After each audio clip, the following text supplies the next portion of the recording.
How did marriages between royalties transform alliances? Does this way of transforming relations with a foreign religion, is it still relevant? So let's take some examples. Um, the Gupta Vakatak age. You had the Gupta Empire, and you had the Vakatak dynasty, kingdom in southern India, the Deccan region of India. And one of the great kings of the Gupta Empire was Chandragupta II, the son of Samudragupta. Okay, so Samudragupta's son was Chandragupta II. Chandragupta II had a daughter named Prabhavati Gupta. And Prabhavati Gupta, she married the king of the Vakataks. I forget the name of the king, Rudra something, right? Prabhavati Gupta's husband. Prabhavati Gupta husband. Rudra Sen II of the Vakatak dynasty. So Prabhavati Gupta, who is the daughter of the Gupta Emperor Chandragupta II, great Gupta Emperor, okay, whose empire was all the way from the Chakshu Oxus River in Central Asia all the way to various parts of India. Huge empire. His daughter Prabhavati Gupta marries Rudra Sen II, Rudra Sen II of the Vakatak dynasty. Now she marries the guy, and within a few years he dies. And by this time, Prabhavati Gupta has two young sons. And one of them has to be the future king of the Vakataks, right? But they're too young. So she has to be the regent. And she has to be the de facto ruler until her sons are of age. So her husband dies young. She becomes a young widow. She has got two young children. And her father obviously is concerned about his daughter's well-being and all that. Her father, the Emperor Chandragupta II. So Chandragupta II, her father visits her, makes the journey all the way from his capital, Patliputra probably, whatever the capital was at the time, and comes and meets his daughter, offers her some consolation and solace and whatever, and maybe starts a geopolitical alliance. So what happens is that Prabhavati Gupta then slowly becomes the de facto ruler of the Vakataks.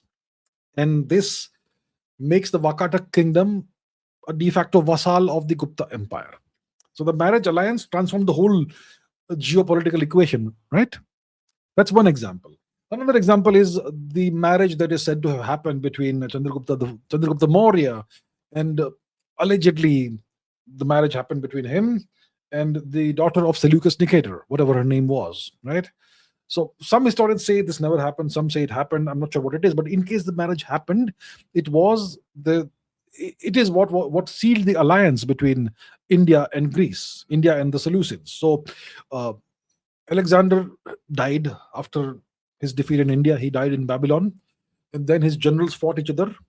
The War of the Diadochi, whatever it's called, and then Seleucus Nicator, his best general, comes out victorious and starts the Seleucid Empire. And then he comes eastward all over again and says hi to India by starting this short war with India, not a serious war. And then the two, Chandragupta Maurya and Seleucus Nicator probably meet, and they shake hands, and Chandragupta accepts Seleucus's daughter in marriage. And then these two are no longer enemies, they are relatives. And that starts this long-lasting alliance of at least 2-3 generations between India and Greece, India and the Seleucid Empire. And Chandragupta Maurya gives Seleucus Nicator a gift of 500 war elephants, with which he constructs a massive empire, and he never fights India after that. So that's another example of an alliance being created through marriage. And there are many other examples. The marriage between who was the husband of Catherine of Braganza? Okay, let's see this. Catherine of Braganza, the Portuguese princess. Catherine of Braganza.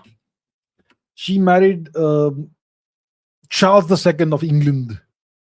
And the dowry, what was the dowry?